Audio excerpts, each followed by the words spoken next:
കർത്താവിനെ നമുക്ക് ഒരുമിച്ച് ആരാധിപ്പാൻ തന്ന മഹാഭാഗ്യത്തിനായി സ്തോത്രം.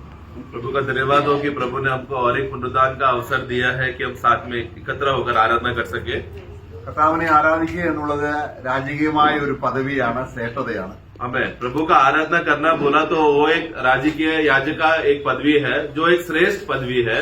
ഓരോ ആഴ്ചവട്ടത്തിന്റെ ഒന്നാം ദിവസം നാം കർത്താവിനെ ആരാധിക്കുമ്പോൾ അതിന്റെ സവിശേഷത കൂടുതൽ ജീവിതത്തിൽ അനുഭവപ്പെടുകയും ദൈവത്തിന്റെ മഹത്വം വരികയും ചെയ്യുന്ന ഒരു ജീവിതവും ശുശ്രൂഷയുമാണ് ആരാധനയിലൂടെ വെളിപ്പെടുന്നത്. हम लोग आराधना का खासियत यह है कि जब भी हम लोग आराधना करते हैं समय में वो आराधक का व्यक्ति का उतना मसीह के साथ का उसका पहचान का वो बार प्रकट होता है, और उतने में जितना वो आराधना करता है प्रभु का उसमें महिमा मिलता है, और वो विश्वासी का भक्ति जीवन में प्रभु के लिए वो कितना श्रेष्ठता दे रहा है करके वो बाहर प्रकट होता है।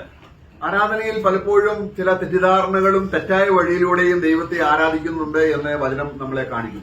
वचन अगर हम लोग पढ़ेंगे तो हम वचन से हम सीखते हैं कि ऐसा अवस्था ऐसा हो सकता है कि आराधना का भले ही आराधना कर रहे हैं करके लोग बोलते हैं, लेकिन बहुत गलत फहमियां और बहुत गलत रीति का तौर तरीके का आराधना की बातें या रीत आराधना में आ सकता है।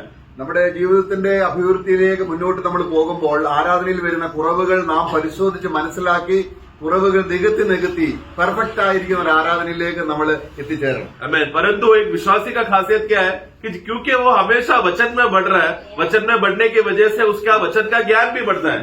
जैसा जैसा वो ज्ञान बढ़ते समय में वो प्रभु वो अपने आप को जांचता है, परखता है कि आज शायद मेरे इस आराधना में इस रीति का कुछ तो गलत बात हुआ रहेगा, या कुछ तो ऐसा बात हुआ रहेगा कि जो प्रभु का इच्छा के अनुसार नहीं होगा। ऐसा वो परख कर पहचानता है तो तुरंत क्या करेगा, क्योंकि वो बढ़ रहा है तो आराधना में भी सुधार लाता है। ദൈവം അന്വേഷിക്കുന്നത് ട്രൂ വർഷിപ്പറയാണ്.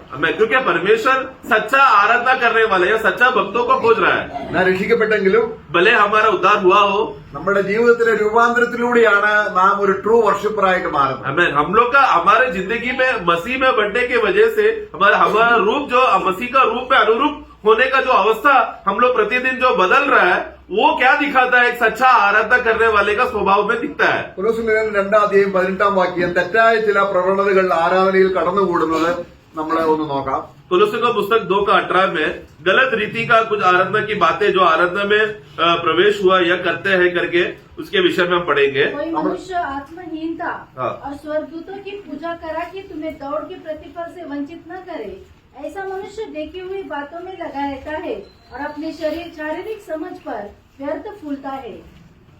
ഇവിടെ ആരാധനയിൽ വന്നുകൂടാവുന്ന നമ്മൾ അറിയാതെ തന്നെ നമ്മളിൽ വരുന്ന ചില തെറ്റായ ചില കാര്യങ്ങളാണ്, ചില എലമെന്റ്സ് അവിടെ ഉണ്ട്. അതാണ് നമ്മൾ വായിച്ചത്. अभी हमने जो पढ़ा हुआ है यहाँ पर जो शब्द में वाक्य में कि आराधना करते समय में या हमारे आराधना में ऐसा कुछ बातें आता है जो शायद इसका पहचान हमें भी ना हो, परंतु वो गलत है। ये गलत बात आराधना में हमारा नॉर्मल रिवाज का आराधना का रिवाज में प्रवेश कर हम लोग नॉर्मल रीति से करते हैं और हम पहचान नहीं पाते। ഇവിടെ ഒരു കാര്യം ഇവിടെ നമ്മൾ 3-4 കാര്യങ്ങൾ അവിടെ ഉണ്ട്. 3-4 बातें हम पढ़ते हैं उसमें। ഒന്ന് ഒരു ഫാൾസ് ഹ്യൂമിലിറ്റി, വ്യാജമായ ഒരു താഴ്മ അവിടെ ഉണ്ടാകും. एक है कि एक झूठा रीति से या नम्रता दिखाने की कोशिश करता है, मतलब एक झूठा रीति से आधीनता करके दिखाते हैं। മറ്റൊന്ന് ക്രിസ്തുവിനെ സെന്റർ ആക്കാതുള്ള ആരാധന. और फिर वहां पर हम देखते हैं कि मसीह को शिरोमणि ना रखकर या मसीह को केंद्रित ना रखते हुए अन्य आराधना करना। ദൂതന്മാരെ ആരാധിക്കുക എന്ന് പറഞ്ഞാൽ ദൂതന്മാർ ക്രിസ്തുവിനോട് ബന്ധപ്പെട്ടതാണ്. वहां पर हमने पढ़ते हैं ना कि स्वर्गदूतों का आराधना कर रहे हैं, तो मतलब अभी हम जानते हैं कि स्वर्गदूत लोग मसीह के सेवा के संबंध में है, പക്ഷേ ക്രിസ്തുവിനേക്കാൾ കൂടുതൽ പ്രാധാന്യം ദൂതന്മാർ കൊടുക്കുന്ന ആരാധന. परंतु इधर अभी अवस्था क्या हो गया कि जो सच्चा आराधना का योग्य प्रभु है वो प्रभु से ध्यान हटाकर जो सेवा करने वाले स्वर्गदूतों का आराधना करना। നമ്മളിൽ അത് വരാം, താഴ്മ, ഒരു വ്യാജമായ താഴ്മ. तो इसके लिए प्रियो ये सब हमारी रीति, ये अवस्था हमारे आराधनाओं में भी आ सकता है। कभी कभी क्या करते हैं, आराधना में आते समय में मैं बहुत नम्र हूँ, दीन हूँ बोलकर एक स्वभाव दिखाते हैं। പിന്നെ നമ്മൾ അവിടെ വായിക്കുന്നത് ക്രിസ്തുവിനെ തലയായി മുറുകെ പിടിക്കാത്ത ആരാധന. നമുക്ക് और उसका 19 का शुरुआत में कि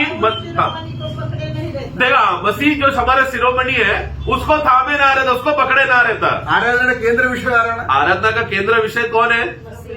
मैं। യേശുക്രിസ്തു. मैं അപ്പൊ പിതാവിനെയാണ് ആരാധിക്കുന്നത്. तो हम आराधना तो पिता की ओर पहुंचता है, തന്റെ പുത്രനല്ല പ്രധാനമെങ്കിൽ ദൈവം ആരാധന സ്വീകരിക്കില്ല. परंतु उस आराधना में पुत्र को बढ़ाया नहीं है, पुत्र का महिमा नहीं हुआ है, पुत्र के विषय में अगर बोला नहीं गया तो ऐसा आराधना परमेश्वर नहीं स्वीकारेगा. അപ്പോൾ ദൈവത്തിന്റെ വഴിയിലൂടെ സഞ്ചരിച്ച ഫാൾസായിട്ട് ദൈവത്തെ ആരാധിച്ച ചില ആരാധന രീതികൾ നമ്മൾ വചനത്തിൽ കാണുന്നുണ്ട്. इसके लिए इस रीति से प्रभु को केंद्रित ना करते हुए अन्य रीति वो लोग कर जिसमें झूठा आराधना करने वाला बातों को हम वचन में पढ़ते हैं. നമ്മള് യൂദയുടെ ലേഖനം 11-ാം വാക്യത്തിൽ വായിക്കുന്നതാണ്, यूदा का 11 में हम पढ़ते हैं, കയീന്റെ വഴിയിൽ ആരാധിക്കുക. कुछ लोग हैं जो कईन का रास्ते से आराधना करते हैं, പിന്നെ ബാലാമിന്റെ തെറ്റിൽ അകപ്പെടുക. कुछ लोग हैं जो बालाक के गलत उपदेशों में फंस गए, കോരഹിന്റെ മത്സരത്തിൽ കുടുങ്ങി പോകുക. അപ്പൊ ആരാധന തെറ്റിയാൽ വീഴാവുന്ന ചില പതനങ്ങളാണ് നമ്മൾ കണ്ടത്. और कोरे का बलवा करने का स्वभाव में नाश होना. तो इस रीति से आराधना का सही रीत या वचन का पहचान ना हो तो हम लोग गड़बड़ी में या गलत अवस्था में हम गिर सकते हैं. അപ്പോൾ ശരിയായ ആരാധനയിൽ നമ്മൾ പുരോഗമിക്കുമ്പോൾ इसके लिए जब हम लोग सच्चा और सही आराधना में पहचान पाकर हम लोग जब विश्वासी लोग बढ़ते हैं, കയീന്റെ ആരാധനയിൽ ദൈവം പറഞ്ഞത് എന്താണ്? कईन का आराधना में परमेश्वर ने क्या कहा? നമ്മൾ ജനസിസ് 1-7 വാക്യത്തിൽ വായിക്കുന്നത്, उत्पत्ति का पुस्तक ഗലാത്യ ലേഖനം 2-ാം അധ്യായം गलत 4-ാം അധ്യായം उत्पत्ति का पुस्तक अध्याय 4, ജനസിസ് 4-7 उत्पत्ति 4 का 7 में, यदि तू भला करे हाँ। तो क्या तेरी भेंट ग्रहण न की जाएगी? और यदि तू भला न करे तो पाप द्वार पर छिपा रहता है. അവിടെ നോക്കുക, പാപം നിന്റെ വാതിക്കൽ കിടക്കുന്നു. देखो पाप द्वार के सामने खड़ा है. ആ. അപ്പൊ ആരാധനയിൽ നമ്മള് ദൈവം ചെയ്യുന്ന ഏറ്റവും വലിയ കാര്യം मतलब आराधना की उपस्थिति में परमेश्वर जो सबसे बड़ा कार्य हमारे जीवन में करता है, തന്റെ പുത്രനെ അയച്ച് उन्होंने अपना पुत्रों को भेजा തന്റെ പുത്രന്റെ മേൽ നമ്മുടെ പാപങ്ങളെ ആക്കി और अब पुत्रों के ऊपर क्या हुआ? हमारा सारा पाप पुत्रों के ऊपर डाल दिया നമ്മളിൽ നിന്ന് പാപം മാറ്റപ്പെട്ടു. और हम में से पाप हटा दिया गया, निकाल दिया गया. അപ്പോൾ നീ ദൈവത്തെ ആരാധിപ്പാൻ നേർവഴി വന്നു. तब क्योंकि अगर वो विश्वासी हो, उस व्यक्ति के अंदर से पाप हट गया, मतलब पाप हटकर पुत्र के ऊपर चला गया, वो न्याय से बच गया, तब वो व्यक्ति क्या हो गया? एक सच्चा विश्वासी बनकर आराधना का उपस्थिति में वो पहुंच गया है. ദൈവം നല്ലവനാണ്, परमेश्वर भला है, നേരുള്ളവനാണ്, सही मार्ग में चलता है പാപിയെ നേർവഴി और കാണിക്കുന്നു. पापियों को सीधा मार्ग दिखाता है. എന്താണ് നേർവഴി? सीधा मार्ग क्या है? എന്നിൽ വളഞ്ഞ വഴിയാണ്. क्योंकि मेरे में तो टेढ़ा मेढ़ा रास्ता है നമ്മുടെ പാപം അല്ലെങ്കിൽ ആ വളഞ്ഞ വഴി ആരിലാക്കി? और हमारा जो टेढ़ा मेढ़ा रास्ता का जो अवस्था वो किसमें डाल दिया? ക്രിസ്തുവിലാക്കി. पुत्र में डाल दिया.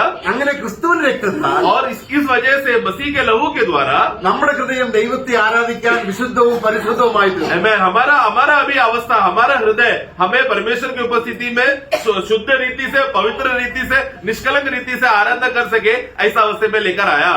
അവളത് പിന്നെയും അത് എന്റെ വരുവരെയും എന്റെ ഓർമ്മയ്ക്കായി നിങ്ങൾ ഇത് ചെയ്യണം. കർത്തൃമേശ സ്ഥാപിച്ചപ്പോൾ കർത്താവ് പറഞ്ഞ കാര്യമാണ്. इसलिए प्रभु में जब स्थापना करते समय में प्रभु ने खास रीति से बोला है कि मेरे वापस आने तक मेरे स्मरण में मुझे याद करते हुए तुम्हें ये करते रहना है. കഴിഞ്ഞ ആഴ്ച ഓർത്തു, गया हफ्ता देखो, ഈ ആഴ്ച അത് ഓർക്കേണ്ടതെന്നല്ല. मतलब गया हफ्ता हमने प्रभु का मैच को याद किया, प्रभु को याद किया, इसलिए ये हफ्ता याद करने का जरूरत नहीं है, ऐसा नहीं है. അത് ഓർക്കും തോറും मतलब जितना हम लोग ज्यादा अधिकतर याद करते रहते हैं, നമ്മുടെ ഹൃദയത്തിന് ജീവനായി. हमारे हृदय में जीवन का बढ़ोतरी बढ़ता है. നമ്മൾ 63-ാം സങ്കീർത്തനം വായിക്കുന്നത് എന്താണ്? 63 भजन संहिता में हम क्या पढ़ते हैं? അതിന്റെ 5-6 വാക്യങ്ങൾ വായിക്കുമ്പോൾ उसका 5 और 6 में हम पढ़ते हैं, നിന്നെ ഓർക്കുകയും ധ്യാനിക്കുകയും ചെയ്യുമ്പോൾ जब मैं तुझे याद करता हूँ, स्मरण करता हूँ, ध्यान करता हूँ. ആരാധനയല്ലേ? आराधना तो वही है ना. നമുക്ക് വേണ്ടി കർത്താവ് സഹിച്ച കഷ്ടതകൾ, നിന്ദകൾ, പരിഹാസങ്ങൾ हमारे लिए प्रभु ने जो हमारे लिए कष्ट सहा, दुख सहा, वेदना सहा, അത് ഓർക്കുകയും वो जब हम याद करते हैं ധ്യാനിക്കുകയും ചെയ്യുമ്പോൾ और उसके विषय में मनन करते हैं, നമ്മുടെ ഹൃദയം ആത്മാവിൽ നിറഞ്ഞ് तब हमारा हृदय आत्मा से भरकर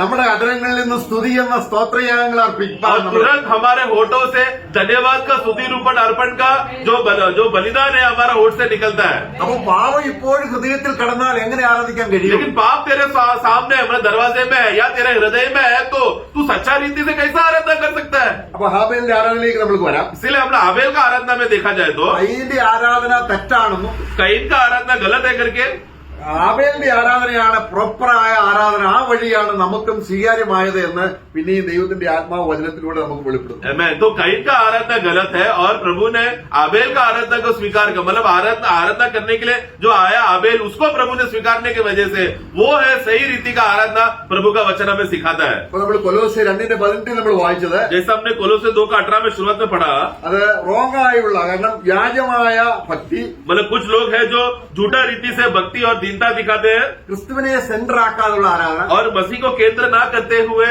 आराधना करने आते हैं। ക്രിസ്തു അല്ലാത്ത എന്തിനെയോ ക്രിസ്തുവിനോട് ബന്ധപ്പെട്ടതിനെ ആരാധിക്കുക, मतलब और जो मसीह नहीं है, भले ही वो जीवी लोग मसीह संबंधित है, परंतु वो जीवियों को आराधना करना, അതിൽ നിന്നെല്ലാം വ്യത്യസ്തമായി परंतु ये सबसे अलग होकर ദൈവത്തെ എങ്ങനെ നമുക്ക് ആത്മാവിൽ ആരാധിക്കാൻ കഴിയുമെന്ന് ഹാബേൽ കാണിച്ചു തരിക. प्रभु सचमुच हम लोग को आत्मा में कैसा सही रीति से आराधना कर सकते हैं करके आबेल के द्वारा प्रभु हमें सिखा रहा है। ഇബ്രായലേഖനം 11-4 വാക്യം വായിക്കുമ്പോൾ इब्रानियों का पुस्तक 11:4 में जब हम पढ़ते हैं, അവിടെ ചില പ്രധാനപ്പെട്ട പോയിന്റുകൾ പറയുന്നുണ്ട്. कुछ खास बातें वहाँ पर बोलते हैं। विश्वासी से हाबिल ने कैन से उत्तम बलिदान हाँ। परमेश्वर के लिए चढ़ाया और उसी के द्वारा उसके धर्मी होने की गवाही भी दी गई, क्योंकि परमेश्वर ने उसकी भेंटों के विषय में गवाही दी और उसी के द्वारा वह मरने पर भी अब तक बातें करता है। ഇവിടെ നമ്മൾ നോക്കുക, यहाँ पर हम पढ़ते हैं, ഇവിടുത്തെ ആരാധനയുടെ ക്വാളിറ്റിയിൽ എന്തെല്ലാം കാര്യങ്ങൾ ഉൾപ്പെടുത്തിയിട്ടുണ്ട്. यहाँ पर आराधना के गुण की बातों में क्या क्या बातें बताया गया है।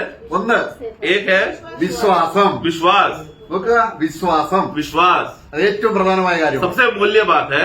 രണ്ടാമത്തെ കാര്യം എന്താണ്? फिर आगे बढ़ते हैं, ഒരു എക്സലന്റ് സാക്രിഫൈസ്, एक उत्तम बलिदान, ഏറ്റവും ശ്രേഷ്ഠമായ ഒരു യാഗം. मतलब एक उत्तम रीति से, श्रेष्ठ रीति से बेहतर बलिदान चढ़ाया, അങ്ങനെ അവൻ എന്ത് ചെയ്തു? जिसके वजह से उसमें क्या हुआ, ആരാധന അർപ്പിക്കുന്നതിലൂടെ നീതിമാൻ എന്ന സാക്ഷ്യം ദൈവത്തിൽ നിന്ന് ലഭിച്ചു.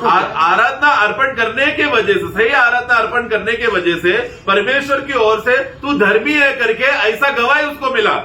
ദൈവം സാക്ഷ്യം കൊടുത്തത് അവന്റെ ആ ആരാധന വസ്തുവിനാണ്. देखो, परमेश्वर जब गवाही देते समय में किसके आधार पर है? आबेल अच्छा आदमी है उसके आधार पर नहीं, उसने एक उत्तम बलिदान का वस्तु लेकर आया उसके आधार पर है। ഹാബേൽ ഒരു വസ്തു കൊണ്ടുവന്നു, ഒരു ഗിഫ്റ്റ് കൊണ്ടുവന്നു. आबेल क्या किया हुआ? वास्तव में वस्तु यानी कि एक भेंट को लाया, ആ ഗിഫ്റ്റിൽ ദൈവം പ്രസാദിച്ചു. वो भेंट में परमेश्वर प्रसन्न हुआ।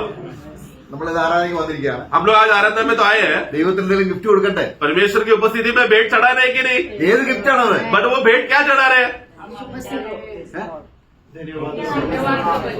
ക്രിസ്തു. मतलब वो തന്നേനെ. धन्यवाद देते समय में क्या बात को हम धन्यवाद दे रहे हैं कि हे पिता परमेश्वर, आपने प्रभु को भेजा, क्रूस में हमारे लिए मरा, हाँ। वही मसीह को हम चढ़ा रहे हैं प्रभु परमेश्वर की उपस्थिति में। ഇപ്പൊ പാപം എന്റെ വാതിക്കൽ, ഹൃദയമാകുന്ന വാതിക്കൽ ഇല്ല. अभी पाप मेरा हृदय का दरवाजे के सामने नहीं है, എവിടേക്ക് മാറി? वो किसमें चला गया? यीशु मसीह उस क्रूस में यीशु मसीह के ऊपर डाला गया। അതുകൊണ്ടല്ലേ അവൻ മരിക്കേണ്ടി വന്നത്. इसके लिए तो प्रभु को मरना पड़ा ना प्रियो। ആ മരണം എനിക്ക് എന്തായി? वो मृत्यु मेरे लिए क्या हो गया? എന്നെ നീതിമാനാക്കി. मुझे धर्मी ठहराया, वो गवाही मुझे मिला। അതിന് ഞാൻ ദൈവത്തിന് എന്ത് ചെയ്യുന്നു? उस बात के लिए, क्योंकि मैं अभी धर्मी हूँ, प्रभु ऐसा गवाही मुझे मिला, उस बात के लिए मैं पिता परमेश्वर की उपस्थिति में क्या कर रहा हूँ? भेंट चढ़ा रहा हूँ, आराधना कर रहा हूँ मैं। അപ്പൊ നോക്കുക, ഹാബേലിന് മനസ്സിലായി आबेल समझ गया, ആള് എന്റെ അല്ല. ये जो भेंट मैं लाके दे रहा हूँ, अर्पण कर रहा हूँ, ये मेरा नहीं है। കയ്യിൽ എന്ത് ചിന്തിച്ചു? कईन क्या सोचा? ഈ പച്ചക്കറികൾ എന്റെയാണ്, ये जो उपज और अनाज जो मैंने मेहनत करके लाया है, ये मेरा है, എന്റെ അധ്വാനമാണ്, मेरा मेहनत है, എന്റെ പരിശ്രമമാണ്. मैंने बहुत कसरत किया इसमें, ദൈവം എന്നെ സ്വീകരിക്കും. इसलिए परमेश्वर मुझे स्वीकारेगा क्योंकि मैंने मेहनत किया। അതുകൊണ്ട് എന്റെ യാഗവസ്തുവിനെ സ്വീകരിക്കും. तो मैंने मेहनत करके लाया, इसलिए मेरा ये बलि का वस्तु को भी प्रभु स्वीकारेगा। എന്നാൽ ദൈവം അവന്റെ ആരാധനയെ റിജക്ട് ചെയ്തു. लेकिन परमेश्वर ने ऐसा प्रकार का मनोभावना से करने वाला आराधना को ठुकरा दिया। ഇവിടെ നമ്മുടെ ഹാബേലിനെ നമ്മൾ നോക്കുക. आबेल को देखते समय में ഹാബേലിനെയാണോ ദൈവം അക്സെപ്റ്റ് ചെയ്ത് ഹാബേലിന്റെ ഗിഫ്റ്റിനെ അക്സെപ്റ്റ് हमें ചെയ്തത്? सब समझना है प्रिय तत्व को, क्या परमेश्वर ने आबेल को स्वीकारा या आबेल ने लाया हुआ भेंट को स्वीकारा? എന്തുകൊണ്ടാണ് കയ്യിനെ ദൈവം തിരസ്കരിച്ചത്? देखो, कईन को क्यों ठुकराया? ക്രിസ്തുവിനോടുള്ള ബന്ധത്തിലല്ലാത്ത ചില കാര്യങ്ങളാണ്. देखो, जो आराधना की उपस्थिति में मसीह को छोड़कर जो अन्य बातें लेकर आएगा तो वो व्यक्ति भी फिर स्वीकारा नहीं जाता है। നമ്മുടെ ഹൃദയത്തിൽ ക്രിസ്തു നിറഞ്ഞ് हमारे हृदय में मसीह भरकर ഈ ക്രിസ്തുവിനെ എനിക്ക് തന്നല്ലോ, ये मसीह को मुझे दिया गया है, അവൻ എനിക്ക് പാപയാഗമായി, वो मेरे लिए पाप का बलि बना, അതിന് ഞാൻ എന്ത് ചെയ്യുന്നു? उसके लिए मैं क्या कर रहा हूँ? ദൈവത്തിന് സ്തോത്രം അർപ്പിക്കുന്നു. ഈ ക്രിസ്തുവിന് തന്നെ परमेश्वर को मैं धन्यवाद को मैं चढ़ा रहा हूँ क्योंकि ऐसा मसीह मुझे मिला। അപ്പോൾ ആരാധനയും നമ്മൾ ഗിഫ്റ്റും സ്വീകരിച്ചു, അർപ്പകനെയും സ്വീകരിച്ചു. तो क्योंकि वो भेंट को स्वीकारा है, स्वीकारने के वजह से भेंट अर्पण करने वाला व्यक्ति भी उस भेंट के द्वारा स्वीकारा गया है. അപ്പോൾ നമ്മൾ നോക്കുക, നമ്മള് ഹോമയാഗമാണ് ദൈവത്തിന് പ്രസാദമുള്ള ആരാധന. ആരാധന हम जानते हैं कि पुराने नियमों में जो बलिया का जो दिया है उसमें से होम बलि जो है आराधना के संबंध में अर्पण किया जाता है. എന്നാൽ ഈ ഹോമബലിയിൽ തന്നെ പാപയാഗത്തിന്റെ ഒരു ചിത്രം കൂടെ ഉണ്ട്. परंतु जब होम बलि चढ़ाते समय में भी उन लोगों को पाप बलि भी अर्पण करना पड़ता है. उस बात को हम देखते हैं. അപ്പൊ ദൈവത്തെ ആരാധിക്കുന്ന അർപ്പകൻ ഹോമബലി അർപ്പിക്കുമ്പോൾ എന്ത് ചെയ്യണമെന്നുള്ളത് നമുക്ക് നോക്കാം. तो इसके लिए सच्ची में जो सचमुच एक व्यक्ति आराधना करने आते समय में, मतलब पुराने नियम में आराधना करने आ रहा मतलब क्या, होम बलि चढ़ाना. तो होम बलि चढ़ाने आते समय में वो आराधना करने वाला व्यक्ति कैसा आता है करके हम देखते हैं. നമുക്ക് ലേവ്യ പുസ്തകം 1-4 वाक्य. लेवी 1:4 में वो अपना हाथ होम बलि पशु के सिर पर रखे हाँ। और उसके लिए प्रायश्चित करने को हाँ। ग्रहण किया जाए. നോക്കുക, അവിടെ ഏത് യാഗമാണ്? वहाँ पर कौन सा बलि है? പാപയാഗമല്ല, पाप बलि नहीं है, അകൃത്യയാഗമല്ല, अधर्म बलि नहीं है, പിന്നെന്താണ്? परंतु कौन सा बलि आया करने के लिए? होम बलि അല്ലെ? है ना. അപ്പൊ अब्राहम अर्पित यागम ഏതാണ്? अब्राहम ने कौन सा बलि चढ़ाया था जब इसहाक को लेकर बुरे पर्वत में चढ़ाने गया? तो होम बलि. ഇവിടെ നമ്മൾ ആരാധനയാണ് ഹോം ബലി കാണിക്കുന്നത്. तो मतलब आराधना करना, पुराने नियम के अनुसार हम देखते हैं आराधना करने जा रहा है मतलब क्या, होम बलि चढ़ाने जा रहे हैं. അപ്പൊ അർപ്പകൻ എന്ത് ചെയ്യണം? अर्पण करने वाला व्यक्ति क्या करना चाहिए? മഹാപ്രഭുവിന് മുമ്പിൽ വെച്ച് महायाजक के सामने ഈ ആടിന്റെ തലയിൽ കൈവെക്കണം. वो उस भेड़ के सर के ऊपर हाथ रखेगा. അപ്പോൾ तब ആ ഗിഫ്റ്റ് वो भेड़ അവന് വേണ്ടി उसके बदले ദൈവത്തിന് सुग्राह्यमाയിട്ട് परमेश्वर के लिए सुगंधदायक वस्तु बन जाता है. मतलब वो जलकर राख होते समय में परमेश्वर वो सुगंध लेकर वो तृप्त होता है परमेश्वर. അപ്പൊ അർപ്പകന്റെ പേരിൽ तो अर्पण जो अर्पण करने आया उसके नाम में ഈ ആട് യാഗമായി ദൈവത്തിന് സുഗന്ധമായി തീരുക. तो वो भेड़, जब वो भेड़ चलाया वो किसके बदले मर रहा है? जो अर्पण करने आया उसके मतलब सब्स्टिट्यूट हो रहा है, किसी और के लिए मर रहा है. परंतु वो मरते समय में वो राख हो रहा है उस बलि में. मैं എന്താണ് കൈവെക്കുക? तो हाथ रखना मतलब क्या? നമ്മൾ ഇന്ന് എങ്ങനെയാണ് ഈ കൈവെക്കുന്നത്? आज हम लोग इस रीति से, आत्मिक रीति से कैसा हम लोग हाथ रखते हैं? ആട് വേണ്ടേ? एक भेड़ चाहिए ना. ആരാണത്? वो कौन है? वो मैं प्रभु, वो भेड़ प्रभु है. നമ്മൾ കൈവെക്കുക എന്ന് പറഞ്ഞാൽ वो भेड़ के ऊपर हाथ रखना मतलब നമ്മുടെ വിശ്വാസം അർപ്പിക്കുക. हम अपना विश्वास में हम समर्पण कर रहे हैं. കൈയിന്റെ ആരാധന അതില്ലായിരുന്നു. कैन का आराधना में ये बात नहीं था. കൈവെക്കുന്നു. मतलब हाथ रखकर अर्पण करना. അന്ന് ആരാധനയുടെ വിധങ്ങളൊന്നും വേണ്ട വിധത്തിൽ വെളിപ്പെടുത്തിയില്ലെങ്കിൽ പോലും तो यो तो आदम और आबेल और कैन के समय में आराधना का रीति किस रीति से, भले ही उसका प्रैक्टिकल इफेक्ट सब बातें वो लोग को मालूम नहीं है तो भी കൈവെച്ച് हाथ रखकर ഈ ആടാണ് യോഗ്യത. मतलब ये मेरा योग्यता, ये भेड़ है. ഈ ആടിനെ കുറിച്ചുള്ള ഈ ആടിൽ കുറവില്ല, കുറ്റങ്ങളില്ല. അത് കംപ്ലീറ്റ് എക്സാമിൻ ചെയ്ത് അതിന്റെ ഉടലും അതിന്റെ തോലും സ്കിന്നും എല്ലാം പരിശോധിച്ച നിർമ്മലമായ ഒരു ആട്ടുംകുട്ടിയാണ് എന്ന് അർപ്പകന് നല്ല ബോധ്യം വേണം. तो अर्पण करने आने वाला व्यक्ति वो क्या भरोसा कर रहा है, क्या बोधी, क्या विश्वास पे आ रहा है? ये भेड़ या जो मेमना जो अर्पण हो रहा है, ये मेमना निष्कलंक है, इसमें कोई भी प्रकार का गलती नहीं है, कोई भी प्रकार का कमी नहीं है, कोई भी प्रकार का लूला या लंगड़ा या अंधा ऐसा कुछ भी नहीं है. ये सब परख कर रखा हुआ, जांच करके रखा हुआ ये मेमना है, इसमें कोई गलती नहीं है करके ये अर्पण करने वाला व्यक्ति में विश्वास हो रहा है, बोध्य हो रहा है. അപ്പോൾ ആ വ്യക്തിയും तो उस रीति से वो व्यक्ति खुद ആ വ്യക്തിയോ ആ ആടിനോട് ഐഡന്റിഫൈ ചെയ്യുന്നു. वो उस भेड़ के साथ वो एक हो रहा है उसमें. ഇത് പറഞ്ഞാൽ मतलब क्या? ആടിലുള്ള എല്ലാ നന്മയും എന്റെയും കൂടെയാണ്. मतलब वो भेड़ के अंदर जो भी, मतलब वो भेड़ को जब परखा तो ये एक भला है, सही भेड़ है करके जब जांच करके बाहर आया तो वो किसका भलाई है? वो व्यक्ति का भलाई है करके वो भेड़ के द्वारा प्रकट हो रहा है. ഈ ആട്ടുകുട്ടിയുമായിട്ട് അർപ്പകൻ ഏക ആത്മാവ് ഒന്നായി തീരുകയാണ്. मतलब वो मेमना के साथ, अब वो अर्पण के साथ अभी अर्पण करने वाला और वो मेमना क्या हो गया? एक है करके वो पहचान में आ रहा है. നോക്കുക, देखना, കർത്താവുമായിട്ട് ഒന്നിച്ചാകുന്നവൻ അവനുമായി ഏക. जो कोई प्रभु के साथ है वो एक आत्मा है. അങ്ങനെയാണ് ആത്മാവിലും സത്യത്തിലും इस रीति से आत्मा के साथ और सच्चाई के साथ നമ്മൾ ആരാധിക്കുന്നതിന്റെ പിന്നിലുള്ള എല്ലാ സത്യവും യേശു ക്രിസ്തുവാണ്. हमारा आराधना में जो सत्य है वो सभी सत्य प्रभु यीशु मसीह है. നമ്മള് കർത്താവിനെ നമ്മളെ പുതിയ നിയമത്തിൽ നമ്മളെ പഴയ നിയമത്തിൽ കണ്ട ആദ്യത്തെ ആരാധനയാണ് ഹാബേലിന്റെ ആരാധന. हम जानते हैं पुराने नियम में जो पहला आराधना जो लिखकर प्रकट किया था वो था आबेल का और कैन का. പുതിയ നിയമത്തില് നമുക്ക് ആദ്യത്തെ ആരാധന ഏതാണ്? नए नियम में सही पहला आराधना कौन सा है? പുതിയ നിയമത്തിൽ ദൈവത്തെ ആദ്യമായിട്ട് ആരാധിക്കുന്നതിന്റെ ഒരു ചിത്രം നമുക്ക് मतलब കാണിച്ചു തരുന്നു. नए नियम में सबसे पहला व्यक्ति जो आराधना करके जो चित्र करके बाइबल में जो बताने वाला, जैसा बाइबल में पहला आराधना कैन और आबेल का है करके हम लोग पुराने नियम से पढ़ते हैं। नए नियम में कौन सा है? മത്തായി സുവിശേഷം 2-11 വാക്യത്തിൽ വിദ്വാൻമാർ കർത്താവിനെ ആരാധിക്കുന്നുണ്ട്. मत्ती का सुसमाचार 2 का दूसरा अध्याय में हम देखते हैं कि ज्ञानी लोग आए पूर्व से। भेंट चढ़ाई। 2:11 2 का 11। उन्होंने उस घर में पहुंचकर उस बालक को हाँ। उसकी माता मरियम के साथ देखा और मुंह के बल गिरकर बालक को प्रणाम किया बालक को प्रणाम किया और अपना अपना थैला खोलकर उसको सोना और लोबान और गंधरस की भेंट चढ़ाई। मैं भेंट चढ़ाई। നോക്കുക, അവര് ഒരു ആരാധനയുടെ യഥാർത്ഥ ചിത്രം ഇവിടെ കാണാം. मतलब वो एक आराधना का चित्र को यहाँ पर दिखते हैं हम लोग।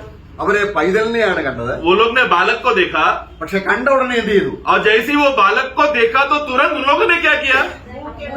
मुंह के बल गिर के दंडवत किया। അവർ വീണ് നമസ്കരിച്ചു. मतलब नीचे गिरकर मुंह के बल गिरकर उन लोगों ने दंडवत किया। അപ്പൊ അവർ ഗ്രഹിച്ച 3 കാര്യങ്ങൾ ഉണ്ടായിരുന്നു. तो उन लोगों ने ग्रहण किया वो 3 बातें उन लोगों ने पहचाना ക്രിസ്തുവിനെ കുറിച്ച് मसीह के बारे में। അവരുടെ ഹൃദയത്തിൽ പ്രകാശമായ 3 കാര്യങ്ങളുണ്ട്. उनके हृदय में प्रकाशित हुआ 3 बातें उन लोगों को मालूम पड़ा। അതിന്റെ ആദരവായിട്ടാണ് അവര് ദൃശ്യമായ രീതിയിൽ അവരെ 3 കാര്യങ്ങൾ അർപ്പിച്ചത്. और वो 3 बातें समझकर उसके आराधना के संबंध में उस प्रभु को आदर करते हुए सम्मान करते हुए 3 बातों को लोग ने भेंट की रीति से चढ़ाया। അവർ സ്വർണം അർപ്പിച്ചു. उन्होंने सोना अर्पण किया।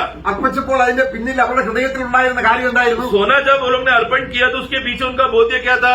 ഇവൻ സാധാരണ വ്യക്തിയല്ല, ये कोई साधारण व्यक्ति नहीं है। രാജാവായി ജനിച്ചവൻ എവിടെ? क्योंकि वो लोग जाके वो लोग ने हेरोद राजा के पास आके क्या पूछा कि राजा होकर जन्मा हुआ बालक किधर है?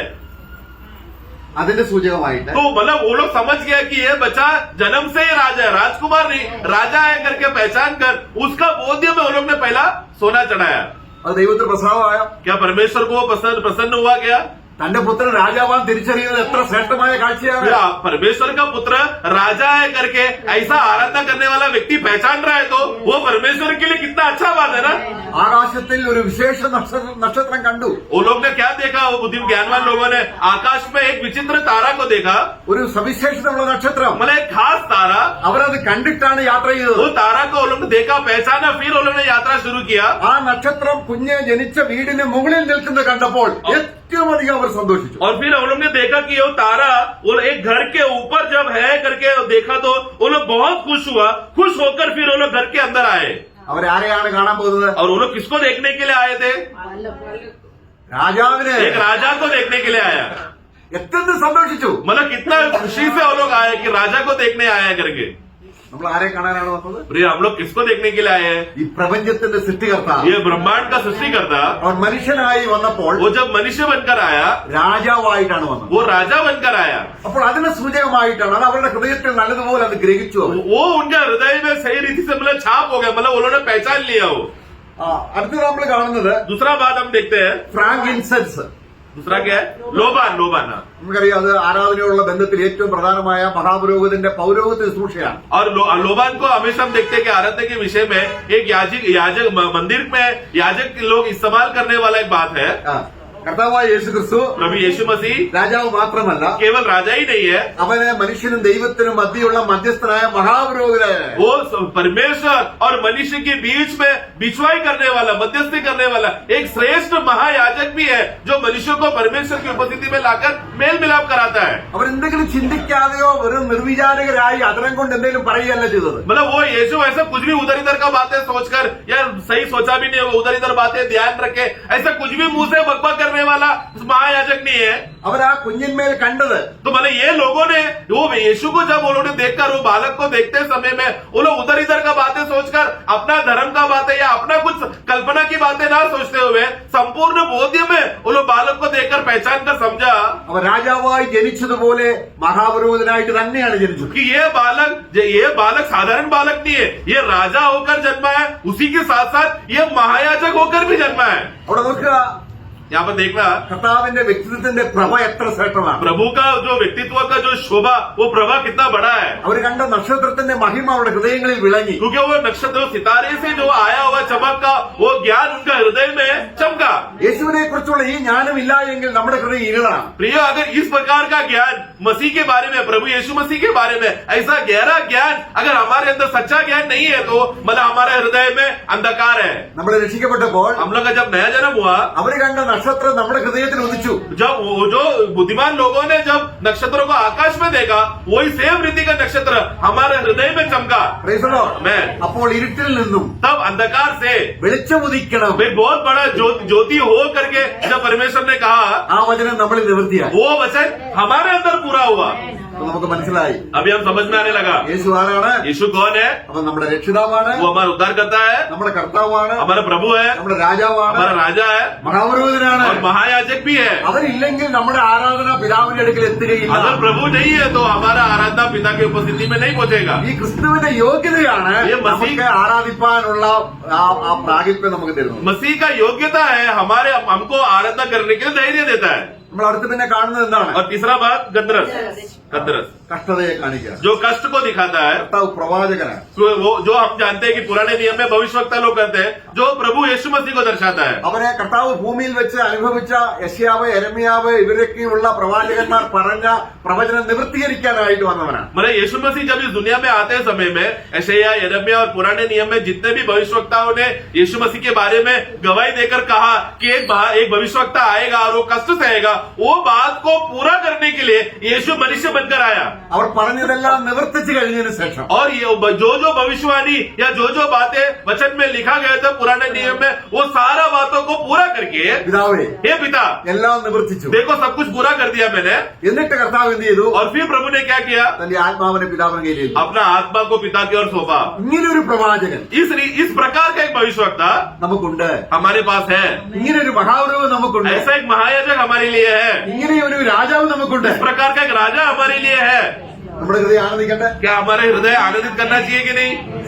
है. ഓ, ഈ ക്രിസ്തുവിനെ തന്നതിൽ ആനന്ദം കൊണ്ട് ദൈവത്തെ മഹത്വപ്പെടുത്തുകയാണ്. ये मसीह को हमारे लिए दिया गया है, मसीह सिर्फ हमारे लिए है करके, ऐसा मसीह को हमें दिया गया है बोलकर हमारे हृदय एकदम खुशी के साथ, आनंद के साथ हमें वो आनंद में रहना है. മനുഷ്യനെ നോക്കിക്കണ്ടപ്പോ അന്ന് കർത്താവിന്റെ സമയത്ത് ഉണ്ടായിരുന്ന യഹൂദന്മാരോ ലോകജാതികളോ നോക്കിക്കണ്ടതുപോലല്ല പിതാവ് അവനെ നോക്കിക്കണ്ടത്. देखो प्रियो, उस समय में जब यीशु जब आया इस दुनिया में आते समय में, तो लोगों ने जिस रीति से नजरिया से यीशु को देखा और उन लोगों ने कैसा यीशु को इज्जत दिया, आदर दिया, उस रीति से नहीं था पिता परमेश्वर ने यीशु को देखा. ലോകം അവനെ മറിയയുടെ മകൻ എന്ന് പറഞ്ഞു. संसार लोगों ने उसको क्या किया, ये तो मरियम का बेटा है, അവന് കാർപ്പന്ററാണ്, मतलब ये मिस्त्री का काम करता है, कारपेंटर है, വിദ്യാഭ്യാസം ഇല്ലാത്തവനാണ്. इसमें ज्यादा एजुकेशन नहीं है, विद्या नहीं है इसमें. അപ്പം കർത്താവായ യേശു ക്രിസ്തുവിനെ ദൈവം നോക്കിക്കണ്ടത് എങ്ങനെയാണ്? परंतु पिता परमेश्वर ने यीशु को कैसा देखा, ഇവൻ എന്റെ ये പ്രിയപുത്രൻ, मेरा प्रिय पुत्र है, ഇവനെ ഞാൻ പ്രസാദിച്ചിരിക്കുന്നു. इसमें मैं प्रसन्न हूँ. അങ്ങനെ ക്രിസ്തുവിന്റെ ഹൃദയത്തിലേക്ക് നമ്മൾ നോക്കുമ്പോൾ इस रीति से प्रभु का उस हृदय को जब हम देखते हैं, കർത്താവ് ദാവീദിനെ യെശയ്യായുടെ മക്കളിൽ ഒരാളെ രാജാവാക്കാൻ ദൈവം ശമൂവേലിനെ അയച്ചപ്പോൾ ശമൂവേൽ ഉയരവും പൊക്കവും ഒക്കെ നോക്കിയപ്പോൾ കർത്താവ് ഇടപെട്ട് പറയുകയാണ്, മനുഷ്യൻ നോക്കുന്നത് പോലല്ല ഞാൻ നോക്കുന്നത്. प्रभु जब परमेश्वर ने शमूएल को बोला जैसी के घर में जाकर तू राजा उस घर में है करके बोलते समय में, तो जैसी के घर पे जब गया तो वहां पर दाऊद नहीं था, तो उसका बड़ा भाई को देखकर, उसका हाइट और बॉडी फिजिक को देखकर शमूएल बोला शायद ये राजा होगा बोलकर वो शमूएल जल्दी गया उसको अभिषेक करने के लिए. लेकिन प्रभु उसको रोककर कहता है नहीं, मनुष्य जिस रीति से बाहरी रीति से देखता है वैसा मैं नहीं देखता, उसको मैंने नहीं चुना हो.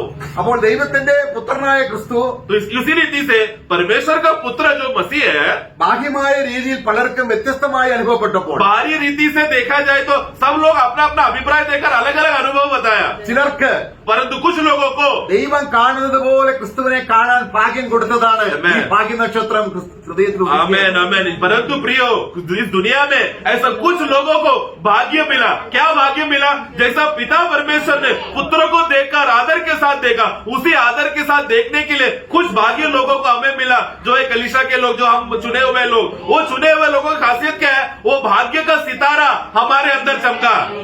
ഈ വിദ്വാൻ ബുദ്ധിമാന്മാർ കണ്ടതിലും ശ്രേഷ്ഠമായിട്ടാണ് ഇപ്പോൾ നമ്മൾ കാണുന്നത്. प्रियो, वो बुद्धिमान लोगों ने जो पूर्व से देखकर सितारा को देखकर आकर उस बालक को दंडवत किया, उससे भी श्रेष्ठ अनुभव है वो सच्चा सितारा हमारे अंदर प्रकाशित होकर हम लोग उससे भी उत्तम रीति से मसीह को देखकर पहचान कर दंडवत कर रहे हैं। അവർ ആരാധിച്ച ക്രിസ്തു वो लोग ने जिस प्रभु के सामने दंडवत किया, ഇന്ന് നമ്മുടെ ശിരസാണ്. आज हमारा सिर है। ഈ ശിരസിനെ മുറുകെ പിടിക്കണം. इस सिर को हमने जैसे वचन में क्या पढ़ा कोलोसियों में, इस सिर को हमें थामे रहना है। ആരാധനയിൽ ഏറ്റവും ശ്രേഷ്ഠമാണ്. आराधना में सबसे श्रेष्ठ बात है ये। ദൈവത്തോട് പറയുകയാണ്, हमें प्रभु से कहना है, നിന്റെ പുത്രൻ आपका पुत्र എന്റെ ശിരസാണ്, मेरा सिर है, അവന്റെ ജീവനാണ്, वो मेरा जीवन है, എന്റെ നീതി വിശുദ്ധി അവനാണ്. मेरा धार्मिकता पवित्रता सब आप हो प्रभु। ഇങ്ങനെ ദൈവത്തിന് ക്രിസ്തുവിനെ തന്നെ കൊടുക്കുന്നതാണ് ആരാധന. इसलिए मतलब क्या, परमेश्वर की उपस्थिति में अपना पुत्र को ही अर्पण करना, यही है आराधना। അപ്പൊ ദൈവം ആരെയാ സ്വീകരിക്കുന്നത്? परमेश्वर किसको स्वीकारेगा? ഗിഫ്റ്റാണോ അർപ്പകനെയാണോ? जो भेंट करने वाले को या वो भेंट को स्वीकारता है? हमें भेंट के द्वारा दोनों, हाँ ये ആ. तो पहला परमेश्वर भेंट को स्वीकारता है, उस भेंट के द्वारा अर्पण करने वालों को भी स्वीकारेगा।